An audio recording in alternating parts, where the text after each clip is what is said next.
The antibiotics cost $347. Elena Vasquez stared at the pharmacy receipt, the numbers blurring through tears she refused to let fall. Not here.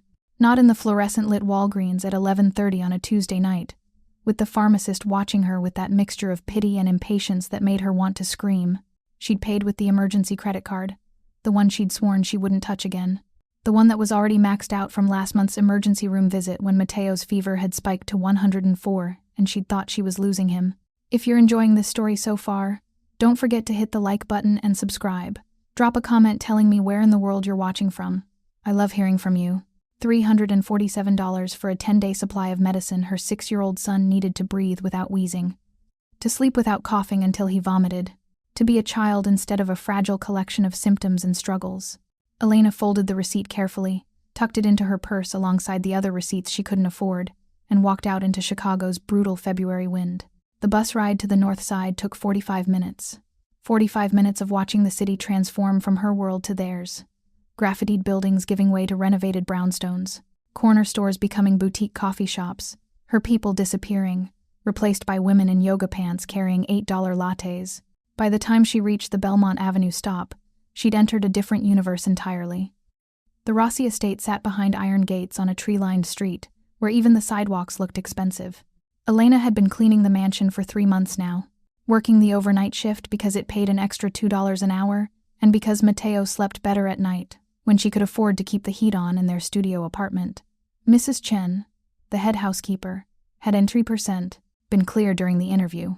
Mr. Rossi values his privacy above all else. You clean, you leave, you see nothing, you say nothing. The pay is excellent because discretion is mandatory. Do you understand? Elena had understood perfectly. She'd grown up in Chicago. She knew what kind of man could afford a mansion like this, in a neighborhood like this. She knew what discretion really meant. She didn't care. Mateo needed medicine, and Dante Rossi paid in cash. The mansion was dark when Elena let herself in through the service entrance at midnight. Mrs. Chen had already left for the evening, trusting Elena with the keys and the alarm code. That trust had taken 2 months to earn. 2 months of arriving exactly on time, cleaning exactly as instructed, and leaving exactly 0 trace of her presence. Tonight's list was straightforward. 3rd floor library, 2nd floor hallways, main floor powder room, kitchen. 4 hours of work that would earn her $160 cash. No taxes, no questions. Elena started in the library, moving quietly through the leather-scented space that probably cost more than her entire apartment building. She dusted shelves lined with books that looked like they'd never been opened, polished furniture that gleamed even in darkness, erased any evidence that humans existed in this perfect, sterile world. She was halfway through the 2nd floor hallway when her phone vibrated. Her heart stopped. Only one person texted her at this hour. Mrs. Delgado, the elderly neighbor who watched Mateo while Elena worked. The woman who'd promised to call only in emergencies. Elena's hands shook as she pulled out her phone. Mija, Mateo woke up. Fever again. He's asking for you. Should I give him the medicine? Elena closed her eyes, steadying herself against the wall. The new medicine. The $347 medicine that was supposed to prevent exactly this. Yes, 2 teaspoons. I'll be home as soon as I can. She checked the time. 12:45. She'd been here less than an hour. If she left now, she'd lose the full night's pay. Mrs. Chen had been explicit about that, too. You leave early, you don't get paid. No exceptions. But Mateo needed her. Elena made her decision in seconds. She'd finish the hallways, skip the powder room and kitchen, and pray Mrs. Chen wouldn't notice. 2 hours instead of 4. $80 instead of $160. It would have to be enough. She worked faster, her movements efficient but thorough. Vacuum the runner, dust the frames, polish the doorknobs, erase, erase, erase. She was cleaning the last section of hallway when she heard it. Coughing. Small, wet, desperate coughing that made her freeze mid-motion. For one terrifying second, she thought somehow Mateo was here, that she was hallucinating from exhaustion and fear. But no, the sound came from behind a closed door 10 feet away. A child's door, judging by the hand-painted nameplate she'd dusted a dozen times before. Luca. Mr. Rossi had a son. Elena had never seen him, never heard him mentioned, but evidence of the child existed in careful ways. The toy cars lined up on the library shelf, the small jacket hanging in the mudroom, The bedroom door that was always closed. Mrs. Chen's rules had been clear about that, too. Mr. Rossi's personal quarters are off limits. His son's room is off limits. You clean common areas only. Understood? Elena understood. She'd never even been tempted to look inside. But now the coughing continued, harsh and painful, and every maternal instinct Elena possessed screamed at her to help. She stood frozen, the duster clutched in her hand, torn between self-preservation and compassion. The coughing intensified. Then came a small, broken sob that shattered her resolve completely. Elena crossed the hallway in 3 steps and knocked softly on the door. "Hello? Are you okay in there?" Silence. Then more coughing, followed by whimpering. Elena's hand found the doorknob. Every rational thought told her to walk away. This wasn't her business. This wasn't her child. Breaking Mrs. Chen's rules meant losing her job, and losing her job meant losing Mateo's medicine. But that whimpering sound was identical to the sound Mateo made when his chest hurt too much to breathe properly. She opened the door. The room was dark except for a nightlight shaped like a race car.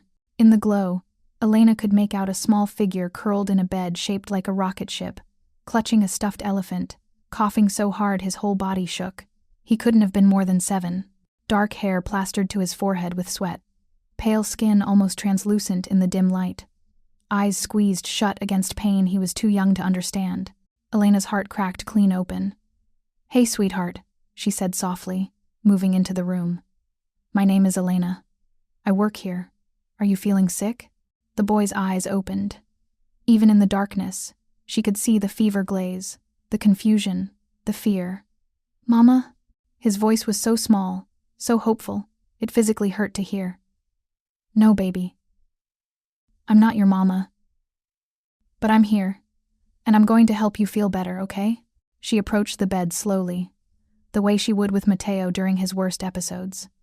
Non-threatening, calm, projecting safety, even when her own heart was racing. Luca watched her with those fever-bright eyes, too sick to be truly afraid. Elena pressed her hand to his forehead, burning hot. At least 102, maybe higher. She'd developed an almost psychic ability to gauge Mateo's fevers by touch alone. "Your chest hurts, doesn't it?" she asked gently. Luca nodded, tears spilling down his cheeks. "Okay, let me listen." She leaned close, pressing her ear to his small chest the way she'd learned to do with Mateo before they could afford doctor visits. The wheezing was obvious. That telltale whistle of airways struggling to move air. Asthma. Just like Mateo. "Where's your inhaler, sweet boy? Do you have one?" Luca pointed weakly to a nightstand. Elena found it immediately. The same brand Mateo used, along with a prescription bottle of the same antibiotics she'd just bought. She checked the date on the bottle, filled 3 weeks ago, nearly empty. Whoever was caring for this child wasn't following the dosage correctly.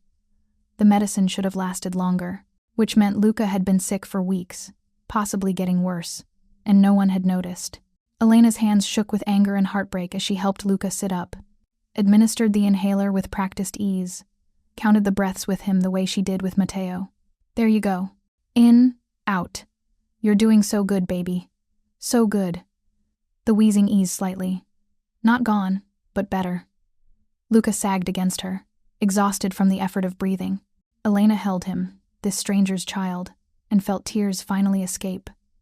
How could a house this big, this expensive, contain a sick child with no one to help him? Where were the parents? The nannies? Anyone? "Does your papa know you're sick?" she asked softly. Luca shook his head against her shoulder. "He's always working," Luca whispered. "And Mrs. Chen says I shouldn't bother him. She says I need to be strong." Mrs. Chen. Of course. The woman who valued order and silence above everything else. The woman who probably saw a sick child as an inconvenience rather than an emergency. Elena's anger crystallized into something cold and hard. If you find this story engaging, please take a moment to subscribe and enable notifications. It helps us continue producing in-depth content like this. You're not bothering anyone by being sick, sweetheart. Being sick isn't your fault. She spoke the words she wished someone had told her years ago, when Mateo's illness had first manifested and she'd felt like a failure for not being able to afford better care. Luca burrowed closer, seeking comfort his own home apparently didn't provide. Elena glanced at the prescription bottle again, calculating. If she gave him the correct dose now, the medicine might last another few days. But then what? Would anyone refill it? Would anyone notice if his condition worsened? She made a decision that would change everything. Okay, Luca, I'm going to give you your medicine, and then I'm going to sing you something my abuela used to sing to me when I was sick. It's magic. Always makes the hurt feel smaller. Deal? Luca nodded, trust shining in his fevered eyes. Elena administered the antibiotic, adjusted his pillows, and pulled the blankets up to his chin. Then she began to sing. The lullaby was old, passed down through 3 generations of Vasquez women. Her grandmother had sung it in Spanish, her mother had sung it in English, and Elena sang it in both, the languages weaving together like a prayer. Duerme mi niño, duerme mi sol, duerme pedazo de mi corazón. Sleep now, my baby. Sleep now, my light. I'll keep you safe through the darkness of night. Her voice was soft but clear, carrying notes of love and protection that transcended words. Luca's breathing evened out. His body relaxed. Within minutes, he drifted into real sleep, not the restless, half-conscious state she'd found him in. Elena kept singing, one hand stroking his sweat-dampened hair, until she was certain he'd stay asleep. Only then did she become aware of the presence in the doorway. She turned slowly, her heart dropping into her stomach. A man stood in the shadows of the hallway. Tall, broad-shouldered, wearing sleep pants, and nothing else. Dark hair disheveled from sleep, a face that would have been handsome if not for the expression of absolute shock carved into every feature, and eyes, dark, dangerous eyes that were fixed on her with an intensity that made breathing difficult. Dante Rossi, the man who paid her to be invisible, the man whose privacy she'd just violated in the most fundamental way possible. Elena stood slowly, carefully, trying not to wake Luca. Her mind raced through explanations, apologies, desperate pleas to keep her job, but before she could speak, Dante Rossi's expression transformed. The shock gave way to something else, something that looked almost like pain. How long has he been sick? His voice was rough, barely controlled. Elena swallowed hard. I don't know, Mr. Rossi. I just found him coughing. I'm sorry for entering his room without permission, but he sounded so. How long? Dante's voice cut through her apology like a blade. Elena looked at the prescription bottle still clutched in her hand, at the nearly empty container that should have been half full. Based on this, at least 3 weeks, maybe longer. Dante moved into the room with predatory grace. He crossed to his son's bed, pressed his hand to Luca's forehead the way Elena had, and his jaw clenched so tight she heard teeth grinding. Mrs. Chen told me he had a minor cold, that he was fine. The words were spoken quietly, but Elena heard the fury underneath, the kind of fury that made men like Dante Rossi dangerous. He has asthma, Elena said, keeping her voice gentle despite her own anger. It's being managed, but not well. The medicine dosage is wrong, and he needs a humidifier in here. The air is too dry. That's making the wheezing worse. Dante's eyes snapped to hers. You know about asthma? My son has it. Severe asthma. I've been managing his care for 4 years. Something shifted in Dante's expression. The fury remained, but now it was joined by something Elena couldn't quite identify. Desperation, maybe. Or hope. Show me, he said simply. Show you what? Everything. The medicine. What he needs. What I've been doing wrong. It wasn't a request. But it wasn't quite a command either. It was the plea of a father who'd just realized he was failing his child. Elena glanced at Luca, sleeping peacefully now, then back at the man who could destroy her life with a single phone call. She took a breath and made her choice. He needs the inhaler every 4 hours during an episode, not just when he's coughing. The antibiotics need to be taken with food, full dose, not split up, a humidifier running at night, pillows propped up so he's not lying flat. And someone checking on him, Mr. Rossi.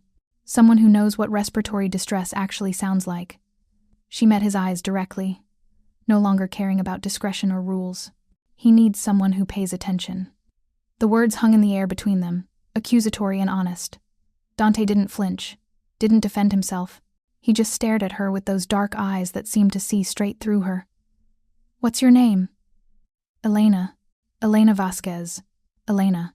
He said her name carefully, like he was memorizing it. I'm going to ask you something, and I need you to answer honestly. Can you do that? She nodded, pulse hammering. That lullaby you were singing. My son stopped fighting, stopped hurting. In the 3 years since his mother died, I've never seen him that peaceful."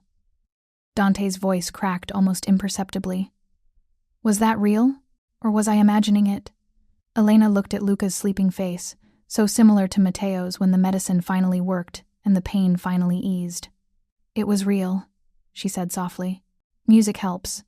Comfort helps. Knowing someone cares helps more than any medicine."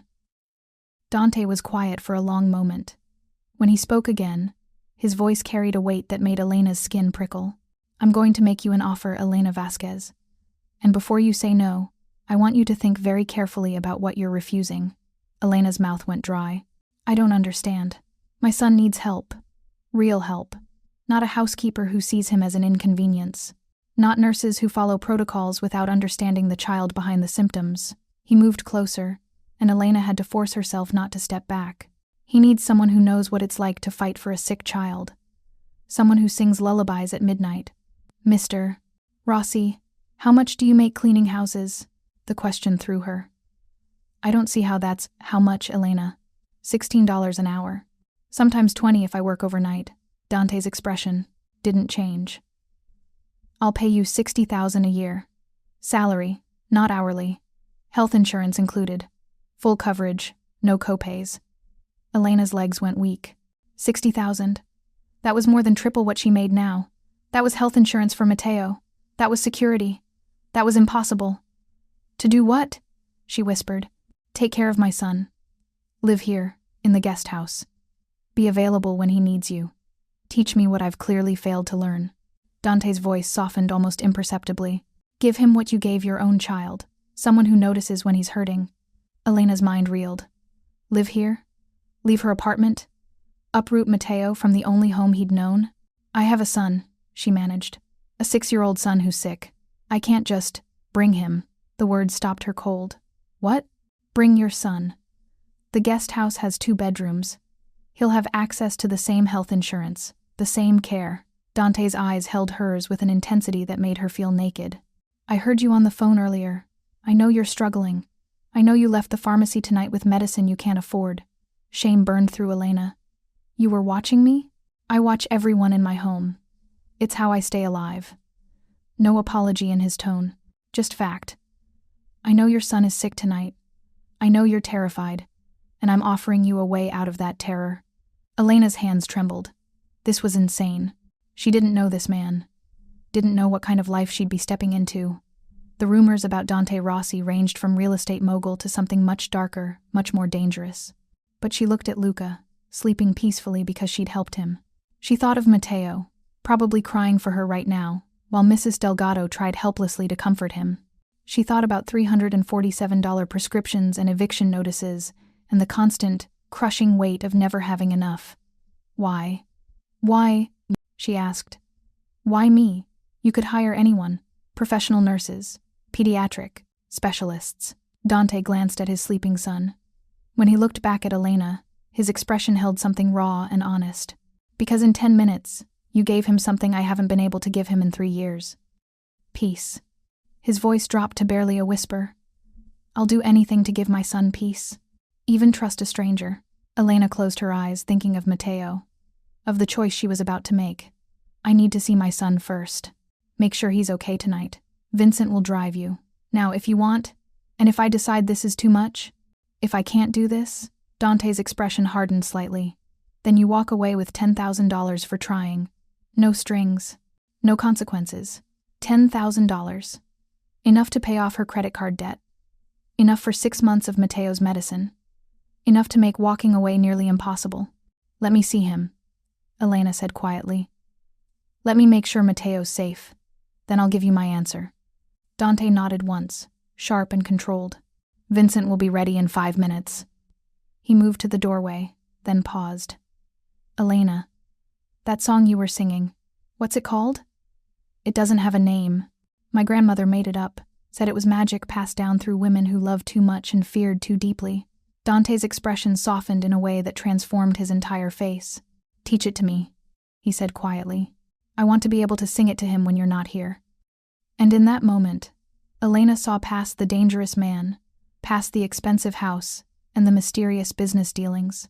She saw a father, terrified and desperate, trying to save the child he loved, just like her. "I will," she promised, as she followed him down the darkened hallway toward whatever came next. Elena Vasquez had no idea she'd just agreed to something that would change her life forever. Behind them, in the room filled with soft light and settling silence, Luca slept peacefully for the first time in weeks, and in a studio apartment across town, Mateo waited for his mother to come home. Two sick boys, two desperate parents, one impossible choice that would bind them all together in ways none of them could predict. Vincent Calabrese drove like a man who'd learned to navigate Chicago's streets during a different era. Smooth, confident, taking shortcuts through alleys Elena didn't know existed. He was older than Dante, maybe mid-50s, with silver threading through dark hair and eyes that missed nothing. He hadn't asked questions when Dante introduced him at 1 a.m, just nodded, grabbed keys, and held the car door open for Elena like she was someone who mattered. The silence in the luxury sedan was heavy but not uncomfortable. Elena stared out the window, watching wealthy neighborhoods blur back into her world. Boutiques becoming bodegas, quiet streets filling with the constant thrum of city noise. "How long have you worked for Mr. Rossi?" she asked finally, needing to fill the space with something other than her racing thoughts. 23 years, Vincent replied. His voice carried the same accent as Dante's, though softer. "Since before Luca was born. And you've seen other people in my position? Other people he's offered jobs to?" Vincent glanced at her in the rearview mirror. "No, ma'am. You're the first." The answer should have reassured her. Instead, it made everything more confusing. "Why me, then? What makes me different?" Vincent was quiet for a long moment. When he spoke, his voice carried weight. "Mr. Rossi is very good at reading people. It's kept him alive this long. He doesn't trust easily, doesn't let people close to his son. Ever." He took a turn onto Elena's street. But tonight, he heard something that made him realize he's been failing the person who matters most. That kind of realization changes a man. Elena absorbed this. "You think I should take the job. I think you already have." Vincent pulled up to her building, the car looking absurdly out of place among rusted Hondas and dented pickup trucks. "Question is whether you'll admit it to yourself." Mrs. Delgado answered on the first knock, her weathered face creased with worry. "Mija, thank God. He's been asking for you nonstop." Elena rushed inside. The studio apartment felt smaller than ever after the mansion's sprawling rooms. One main space serving as bedroom, living room, and kitchen. A tiny bathroom with a door that didn't quite close. Mateo's twin bed pushed against one wall, her own mattress on the floor beside it. This was her kingdom. 30 years old and living like a college student because rent ate 70% of her income. Mateo lay curled under his soccer-themed comforter, his inhaler clutched in one small fist. When he saw her, his face crumpled with relief. "Mama!" Elena gathered him into her arms, feeling his fever through his dinosaur pajamas. Still too hot, but not dangerously so. The medicine was working. "I'm here, mi amor. Mama's here." "It hurt," Mateo whispered against her neck. "My chest hurt really bad." "I know, baby. But it's better now, right? The medicine is helping." He nodded but didn't let go. Elena held him, rocking slowly, humming the lullaby she'd sung to Luca less than an hour ago. Mrs. Delgado watched from the doorway, her expression knowing. "You're thinking about something big?" the older woman said quietly. "I can see it on your face." Elena looked around the apartment. At the water stain on the ceiling that management refused to fix. At the radiator that clanked and hissed but barely produced heat. At the cabinet where she kept Mateo's medicines organized with military precision, because one missed dose could mean an emergency room visit she couldn't afford. "Someone offered me a job," Elena said softly. "A good job. With health insurance and a place to live." "Mrs." Delgado's eyebrows rose. "That sounds too good to be true, Mija. I know. That's what scares me." "What kind of job?" "Taking care of a sick little boy. One with asthma, like Mateo." Elena stroked her son's hair. "His father needs help. Real help. And he's willing to pay for it. This father, he's a good man?" Elena thought about Dante's face when he'd realized his son had been suffering. The raw pain in his voice. The desperation. "I think he's trying to be." Mrs. Delgado settled into the worn armchair, studying Elena carefully. "You want to know what I think?" "Yes." I think you've been drowning for 4 years.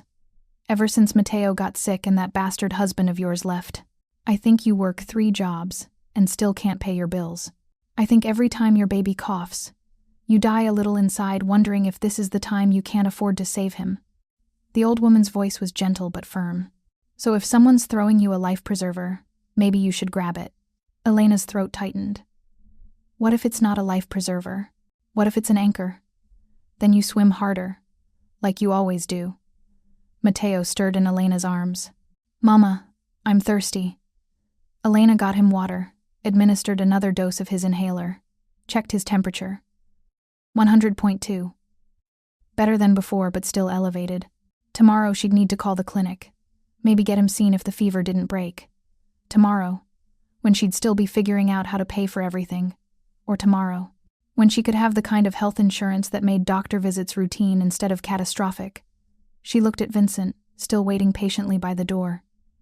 Tell Mr. Rossi I need to sleep on it. I'll have my answer by morning. Vincent nodded. He'll be waiting. After he left, Elena lay beside Mateo on their shared mattress, listening to his breathing even out as the medicine worked.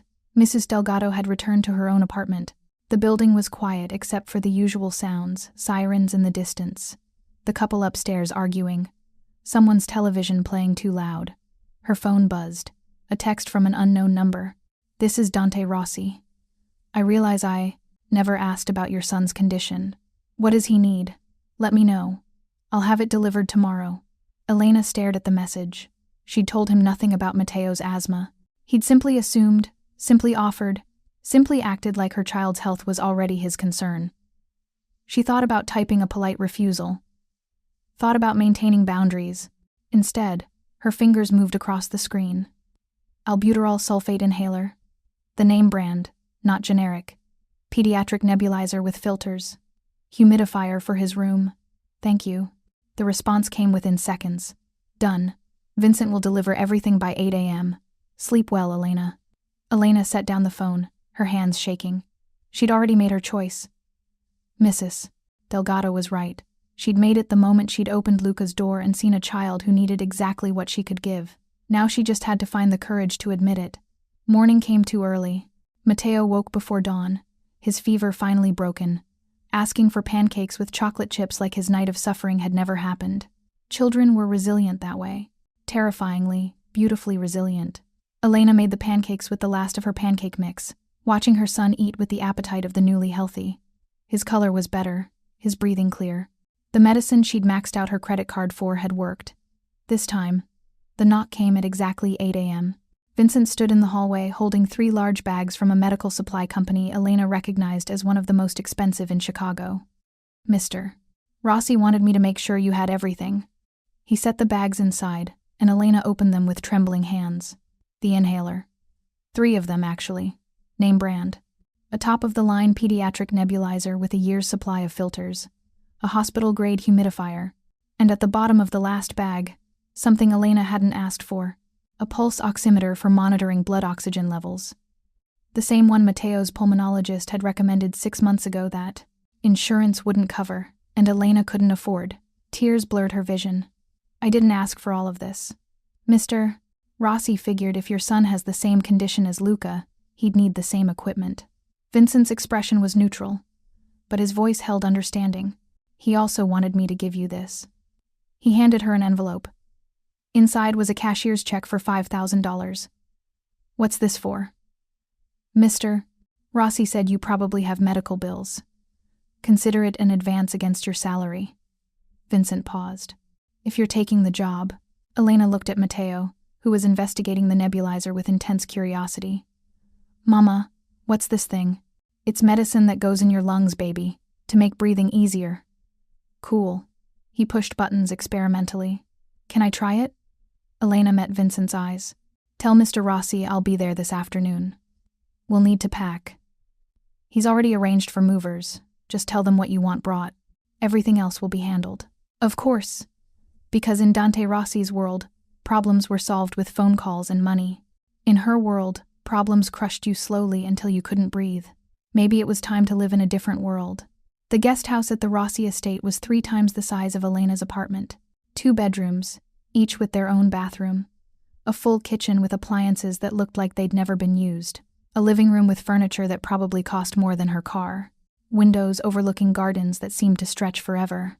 Mateo stood in the center of the main room, his eyes wide with wonder. "Mama, is this really ours?" "For now, mi amor. As long as we're helping Mr. Rossi take care of his son." "The boy with asthma like me?" "Yes, exactly like you." Mateo considered this seriously. "Then we should help. Because asthma is hard." From the mouths of children, Elena thought. Her 6-year-old understood what she'd been struggling to accept. Sometimes you help people because they need help. The reasons and complications came later. Mrs. Chen appeared in the doorway, her expression tight with disapproval. The same woman who'd hired Elena now looked at her like an interloper. "Mr. Rossi wants to see you in the main house. Immediately. I need to get Mateo settled first. Vincent will stay with your son. Mr. Rossi is waiting." The words weren't a request. Elena knelt beside Mateo. "I need to talk to my boss, okay? Vincent is going to stay with you. Remember, he's the nice man who brought your new inhaler." Vincent appeared as if summoned, his weathered face softening when he saw Mateo. "Hey, kiddo. Want to see if there's any cookies in that fancy kitchen of yours?" Mateo's eyes lit up. "Really?" "Really. Let's investigate." As they disappeared into the kitchen, Elena followed Mrs. Chen through the gardens toward the main house. The older woman's silence was pointed, hostile. "You don't approve of me being here," Elena said finally. "It's not my place to approve or disapprove. But you have an opinion." Mrs. Chen stopped walking, turned to face Elena directly. "I've worked for Mr. Rossi for 15 years. I've seen people try to manipulate him through that boy. I've seen nannies who lasted 3 days before they realized how demanding this job actually is. I've seen therapists, doctors, specialists, all of them promising to help, and all of them failing. So you think I'll fail too? I think you'll try to use your own son to gain sympathy. I think you'll realize that living in this world, under this roof, comes with costs you can't imagine." Mrs. Chen's eyes were hard. "And when you leave, Luca will be the one who pays for your ambition." The accusation stung because Elena had wondered the same thing herself. "I'm not here for myself, Mrs. Chen. I'm here because a child needed help and I knew how to give it." "We'll see." The main house was even more impressive in daylight. Hardwood floors polished to mirrors, art that probably belonged in museums, a grand staircase that curved like something from a movie. Dante waited in what Vincent had called the study. Floor-to-ceiling bookshelves, a massive desk, windows overlooking the same gardens Elena could see from her new home. He looked different in daylight. Younger than she'd thought, maybe late 30s, dark hair slightly too long, like he forgot to get it cut. Strong features that would have been handsome if not for the exhaustion carved into every line. He wore jeans and a simple black t-shirt, but somehow still radiated authority. "Elena, thank you for coming." He gestured to a chair. "Please, sit." She sat, hyper-aware of Mrs. Chen hovering in the doorway like a disapproving sentinel.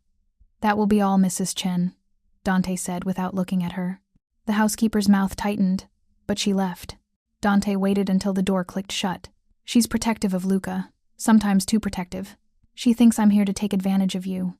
Are you?" The directness should have offended her. Instead, Elena appreciated it. "No.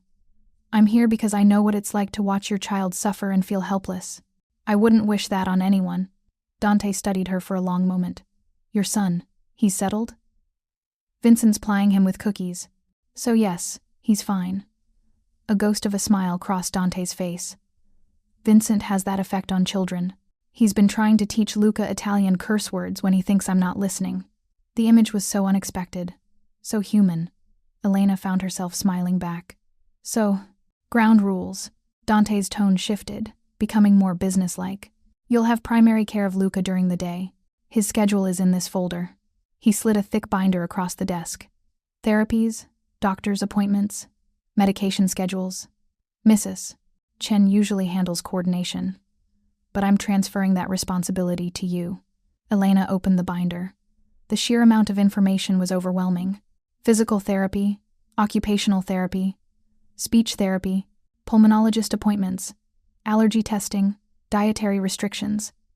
"This is a full-time job for 3 people, she said slowly. "Yes, Mrs. Chen has been doing her best, but as you noted last night, some things have slipped through the cracks." Dante's jaw tightened. That ends now.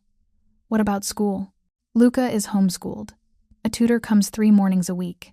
He's behind academically because of the illness, but he's smart. He just needs someone who can actually see that. Elena flipped through pages of medical records, notes, assessments. A picture emerged of a child who'd been systematically underestimated and overlooked. Mr. Rossi, Dante, if you're living here, taking care of my son, we're past formalities. Dante. The name felt strange on her tongue. Luca needs more than medical management. He needs normalcy, friends, playtime, the chance to be a kid. He's fragile. He's lonely, Elena interrupted. There's a difference. Yes, we need to manage his asthma carefully, but wrapping him in bubble wrap isn't living. It's just existing. Dante was quiet, his dark eyes unreadable. My son has existed since his mother died, he said finally.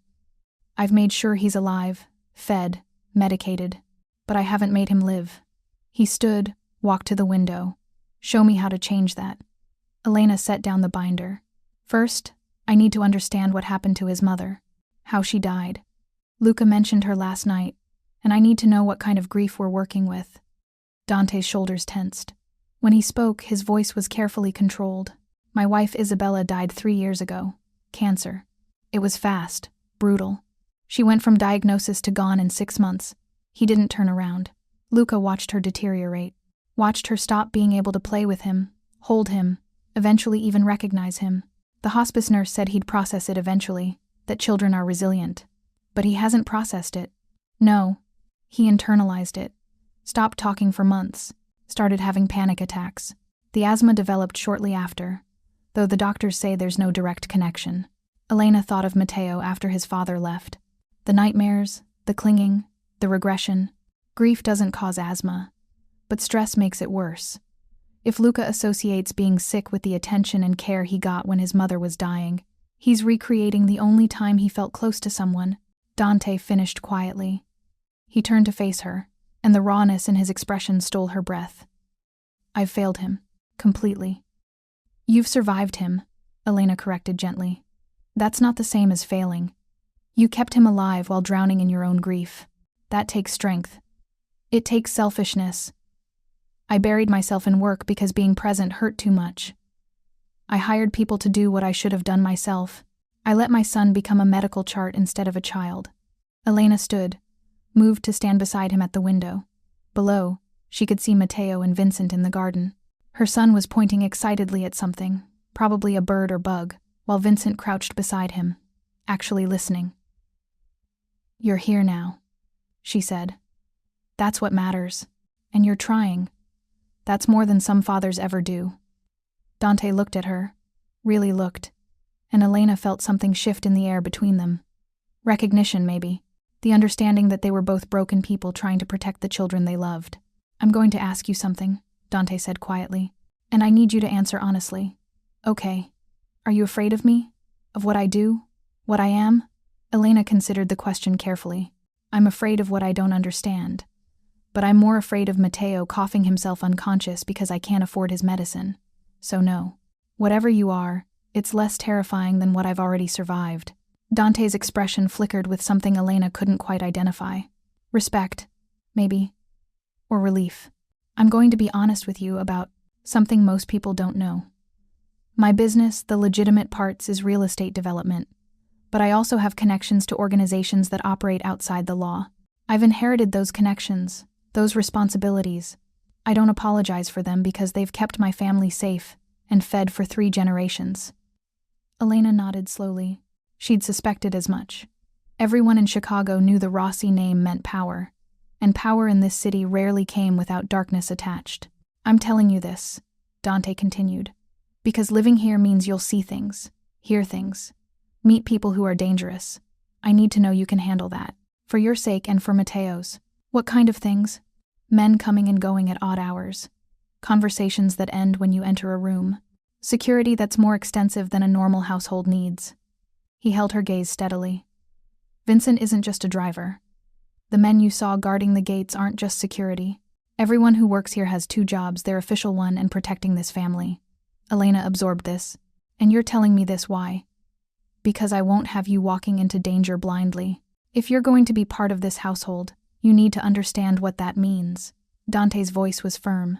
You also need to understand that once you're inside, once you know things, walking away becomes complicated.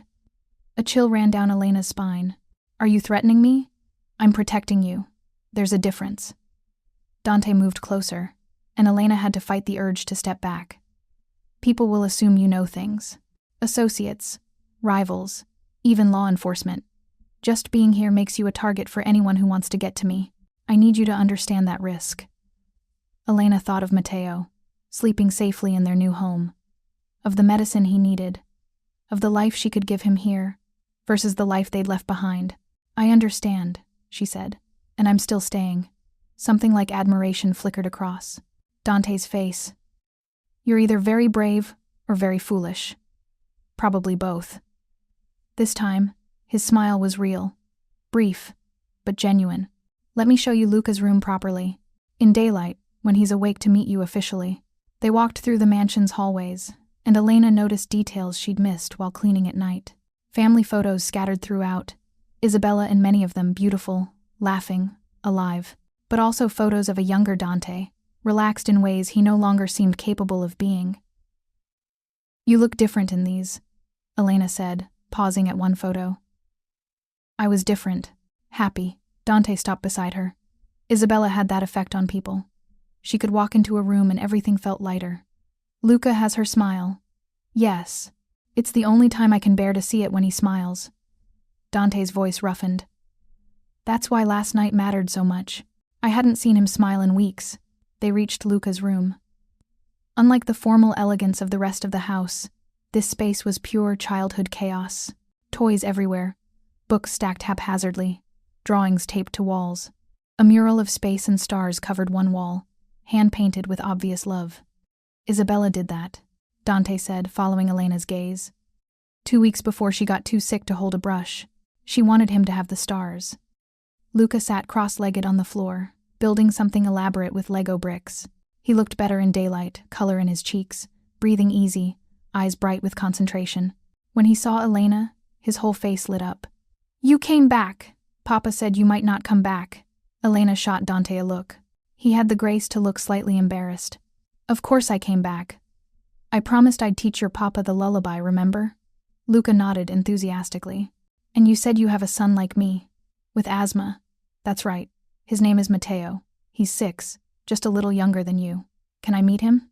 Elena glanced at Dante, who gave a small nod. How about we all have lunch? Together? You can show Mateo your room, and he can show you his new nebulizer. It's basically a spaceship that shoots medicine into your lungs. Luca's eyes went wide. That sounds amazing. For the next hour, Elena watched 2 sick little boys become instant friends over shared medical equipment and dinosaur toys. They compared inhalers, demonstrated their best breathing techniques, and bonded over the universal truth that grown-ups worried too much. Dante stood beside Elena, watching his son laugh and play with an ease he clearly hadn't shown in years. You did this, he said quietly. In less than 24 hours, I just gave them what every kid needs. Someone their own age who understands. It's more than that. Dante turned to face her fully. You gave me hope. I'd forgotten what that felt like. The intensity in his voice made Elena's pulse quicken. She'd signed up to care for his son, not to become emotionally entangled with the father. But standing here, watching him watch his child finally be happy, Elena felt something shift inside her chest. Dangerous, her mind whispered.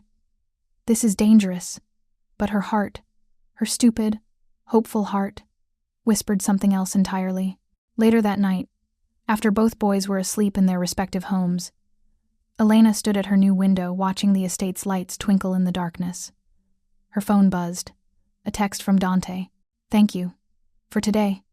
For Luca. For everything. Elena stared at the message, then typed a response. Thank you for giving us a safe place to land. She hit send before she could overthink it. His response came immediately. This is your home now. For as long as you need it. Sleep well. Elena set down the phone, her hands trembling slightly. She'd thought she was coming here to do a job, to care for a child and earn enough money to survive. But as she climbed into her new bed, soft, warm, safe, Elena realized she'd done something much more complicated. She'd started to care about the Rossi family. And in Dante's world, caring about people made you vulnerable. She just hoped they'd all survive what came next.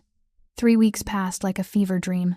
Elena woke each morning in a bedroom that still felt too nice to be real, made breakfast in a kitchen stocked with food she hadn't bought, and watched Mateo transform into a child she barely recognized. No more gasping for breath at 3 a.m. No more panicked trips to the emergency room. No more choosing between medicine and rent. Just a 6-year-old boy playing with his new best friend, breathing easy, living instead of surviving. But peace came with a price Elena was only beginning to understand. The first sign came on a Tuesday afternoon. Elena was helping Luca with his homework reading comprehension that he struggled with because his previous tutors had focused on managing his behavior rather than teaching him when she heard raised voices from Dante's study. Not unusual. Dante conducted business from home frequently, and business often meant tension. But this was different. This voice carried violence barely restrained. Told you the Calabrese family wouldn't tolerate this disrespect. Elena couldn't hear Dante's response, but the timbre of his voice made her skin prickle. Cold, controlled, dangerous. Luca looked up from his workbook, his small face troubled. "It's okay," Elena said quickly. "Your papa is just having an important conversation. He gets like this sometimes. After, he doesn't talk for hours." Luca's voice was small. Mama used to make him laugh when he got quiet. "I don't know how." Elena's heart squeezed.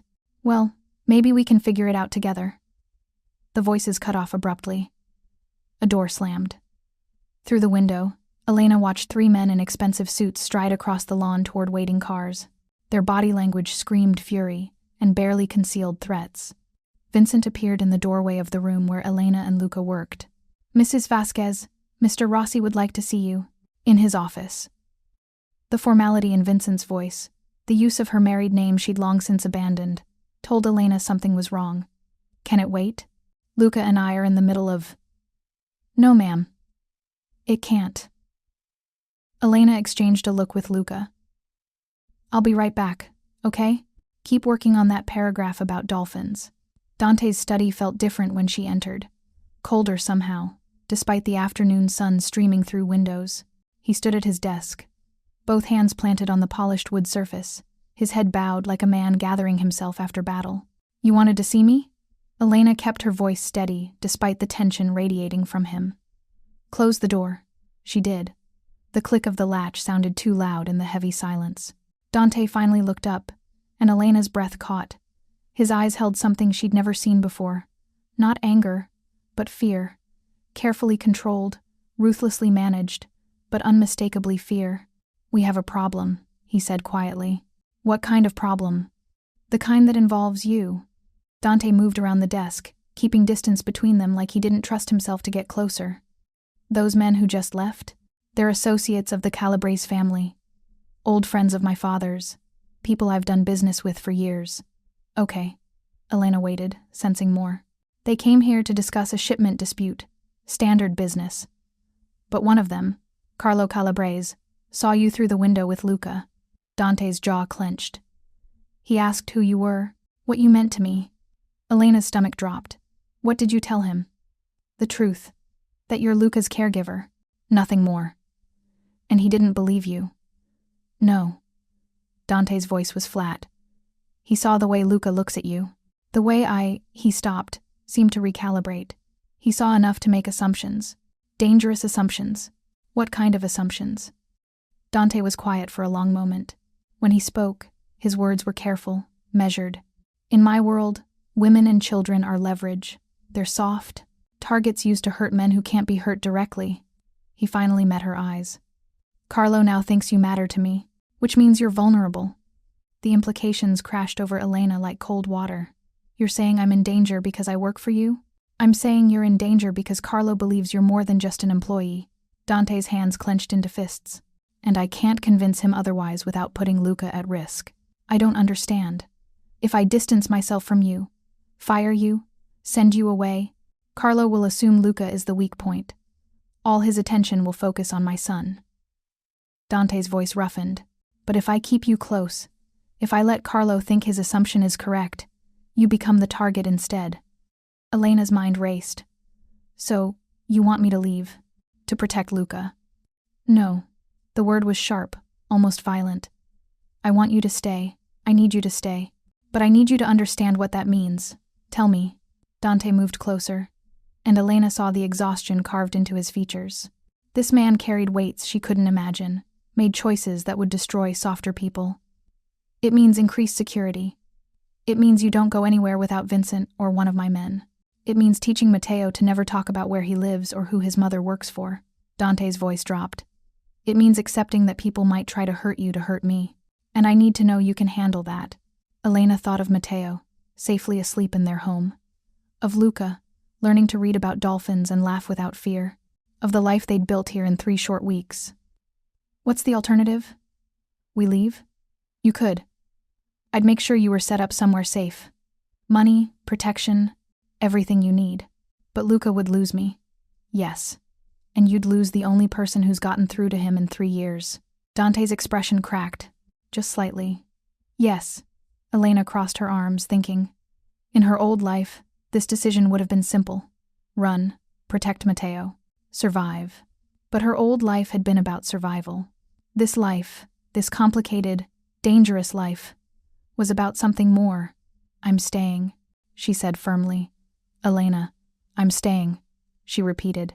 But I need you to do something for me. Dante went still. What? Stop trying to protect me by keeping me in the dark.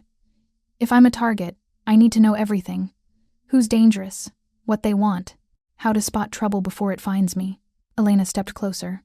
I survived 6 years on the South Side raising a sick kid alone. I'm not fragile. I'm not stupid. And I'm not leaving those boys. Something shifted in Dante's expression. That careful control slipped, revealing something raw underneath.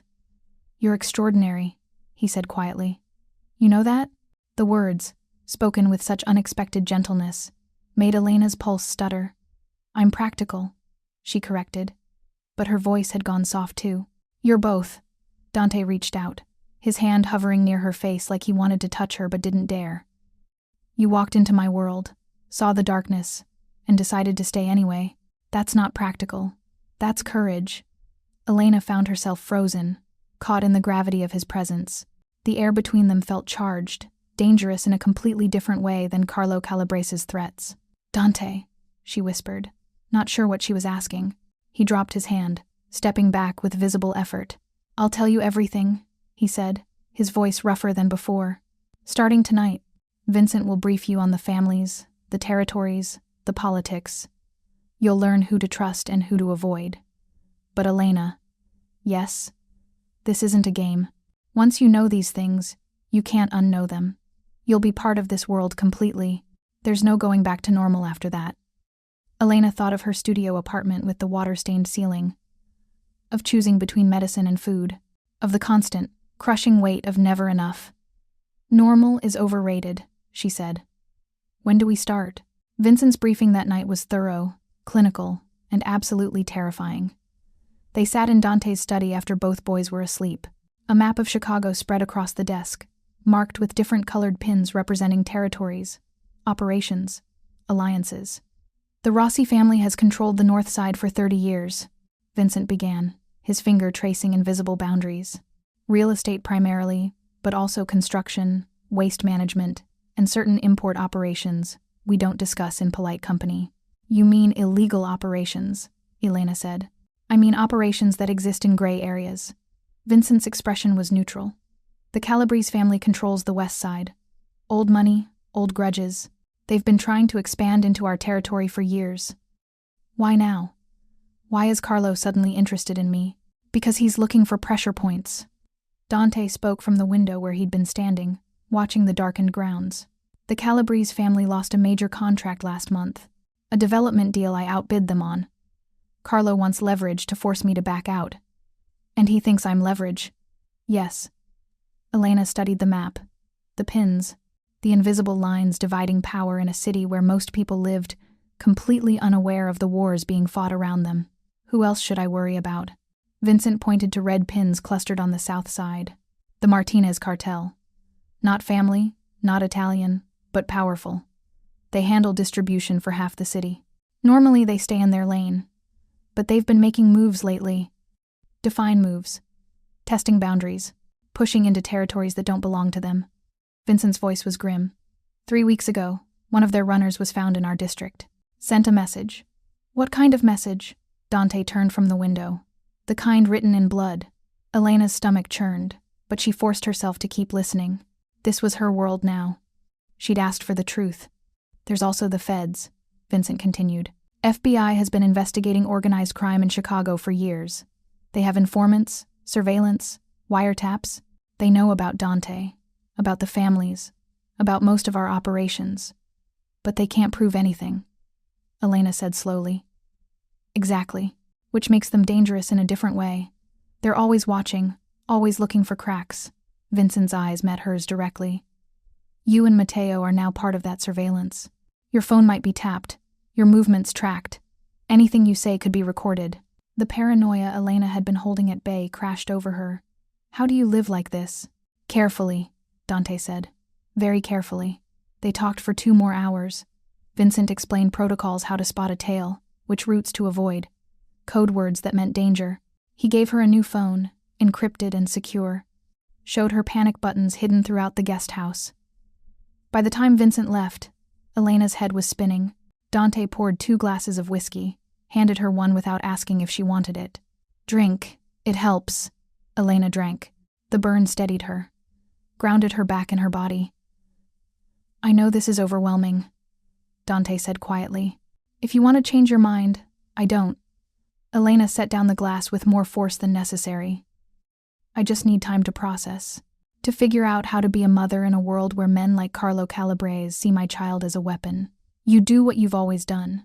You protect him fiercely and teach him to be smart. Dante moved closer, his voice gentle. Mateo is safer here than he ever was in that apartment, Elena. At least here, he has security. Resources. People who will die before they let anything happen to him. The certainty in his voice made Elena look up sharply. You'd really do that? Protect my son like he's yours? Yes. No hesitation. He matters to Luca, which means he matters to me. Something in Elena's chest cracked open. This dangerous man, this criminal who operated in shadows and violence, was offering her son the kind of protection she'd never been able to provide. Why? She whispered. Why do you care so much? Dante was quiet for a long moment. When he spoke, his voice carried a rawness that stole her breath. Because you gave me back my son. You walked into this house and reminded me what it means to be a father instead of just a provider. He set down his own glass, his hands not quite steady.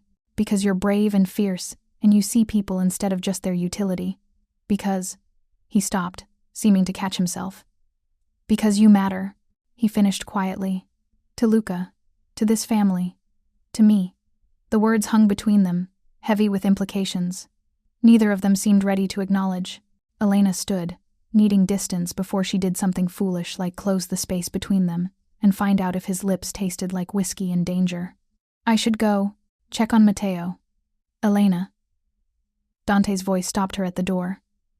I meant what I said. You matter. Which means I'll protect you the same way I protect Luca, with everything I have. Elena nodded, not trusting her voice, and fled before her treacherous heart could convince her to stay. The attack came 3 days later. Elena was walking back from the main house with Mateo, discussing their plans for the weekend. Luca wanted to try the botanical gardens again, this time with both boys together. A normal outing, supervised and safe. Or so Elena had thought. The black van appeared without warning, screeching around the corner of the estate's long driveway. Vincent, who'd been trailing them as always, shouted something Elena couldn't hear over the van's engine. Then everything happened at once.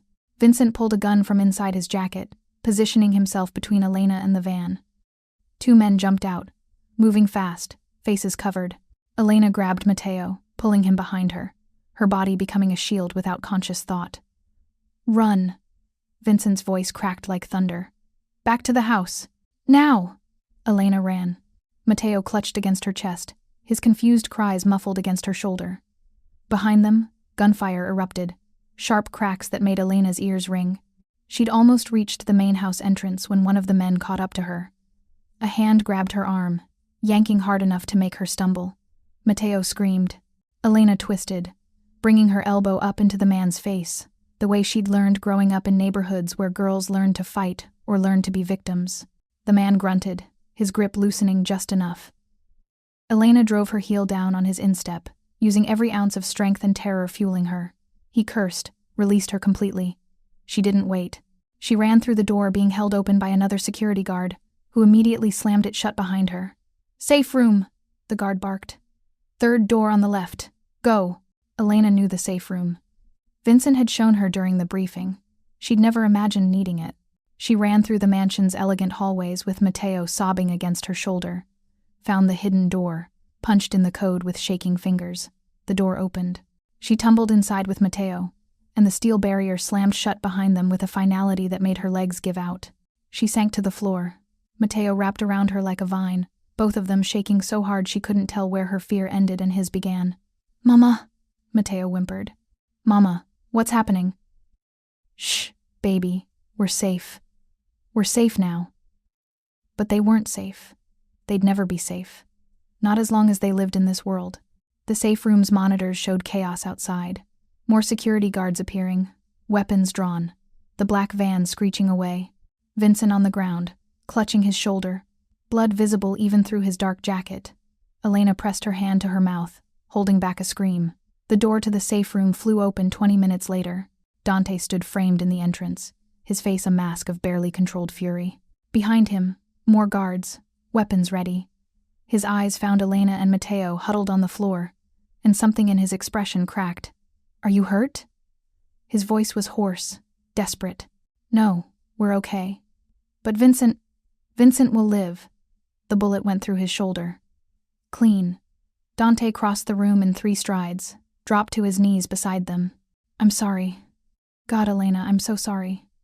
His hands hovered near them, like he wanted to touch, to reassure himself they were real, but didn't dare. Mateo lifted his tear-stained face. "Mr. Rossi? Why did those bad men try to hurt my mama?" Dante's expression transformed. He looked at this 6-year-old boy with a gentleness Elena had only seen him show Luca. "Because some people are cruel, Mateo. But they won't hurt your mama. I promise. I won't let them. Promise for real." "For real." Dante held out his pinky finger. "Pinky promise. You know what that means?" Mateo nodded solemnly and linked his small pinky with Dante's. The gesture was so innocent, so trusting. Elena felt tears burn her eyes. "I've got you both," Dante said quietly, his eyes meeting Elena's over Mateo's head. "I've got you." And despite everything, the gunfire, the blood, the terror still coursing through her veins, Elena believed him. Later, after Mateo finally fell asleep in their guest house bed, after Elena had sung every lullaby she knew and stroked his hair until exhaustion claimed him, she found Dante standing outside her door. He looked exhausted, furious, and something else. Vulnerable in a way she'd never seen. "Can we talk?" he asked quietly. Elena nodded, stepping outside so their voices wouldn't wake Mateo. The night was cool, stars visible above the estate's carefully maintained grounds. Beautiful and deceptive, like everything else here. "Vincent's in surgery," Dante said without preamble. "He'll be fine, but he's out of commission for at least a month. And the men who attacked us? Gone. But I know who sent them. Dante's." Voice went cold. "Carlo Calabrese. He wanted to send a message." "What message?" "That he can reach you. That my protection isn't absolute." Dante turned to face her fully. "Elena, you can't stay here." The words hit like a physical blow. "What?" "It's not safe. Today proved that. As long as Carlo thinks hurting you hurts me, he'll keep trying, and eventually, he'll succeed." Elena's hands clenched into fists. "So you're sending us away. After everything, you're just going to—" "I'm trying to protect you." Dante's control cracked, revealing the fear underneath. "Do you understand what I felt when I saw that van? When I heard the gunfire? When I thought they might have taken you? Then teach me to protect myself better. Give me weapons training, self-defense, whatever I need. But don't send me away from Luca. From—" She stopped, catching herself before saying something dangerous. "From what?" Dante's voice was softer now, intense. "Say it, Elena." "From you," she whispered. "Don't send me away from you." The admission hung between them, enormous and terrifying. Dante closed the distance separating them in one step. His hand came up, cupped her face with a gentleness that contradicted every dangerous thing he was. "You matter to me," he said roughly. "More than you should. More than is safe." That's why I need you gone. Because if something happened to you, if they hurt you because of me, then we make sure they can't. Elena covered his hand with hers. Dante, I'm not running. Not from Carlo. Not from this life. Not from you. Mateo and I have nowhere better to go. This is our home now. You're insane. Probably. Elena found herself smiling despite everything. But I'm also stubborn. You're not getting rid of me that easily. Dante stared at her like she was a puzzle he couldn't solve. Then, slowly, his other hand came up to frame her face, and Elena's breath caught. If you stay, he said quietly, everything changes. I can't keep pretending you're just Luca's caregiver. Not when Carlo already assumes otherwise. Not when his thumb brushed her cheek.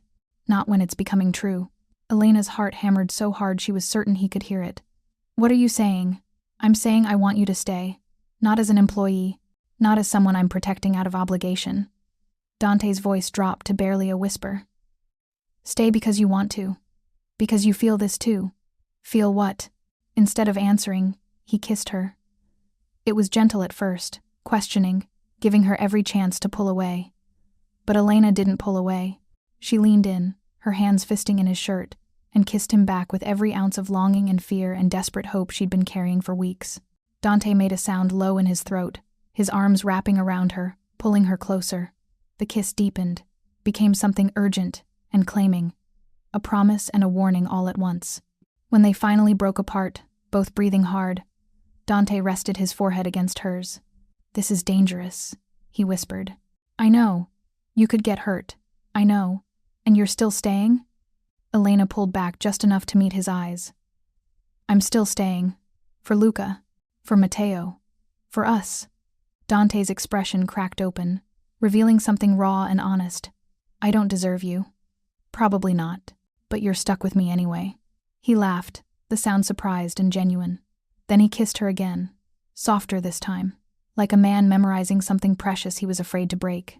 When Elena finally returned to her guest house, checked on her sleeping son, and collapsed into her own bed, her lips still tingled from Dante's kisses, and her heart raced with equal parts terror and exhilaration. She'd crossed a line tonight, multiple lines. She'd stopped being just the caregiver and become something else entirely. Dante Rossi's weakness, his vulnerability, his person.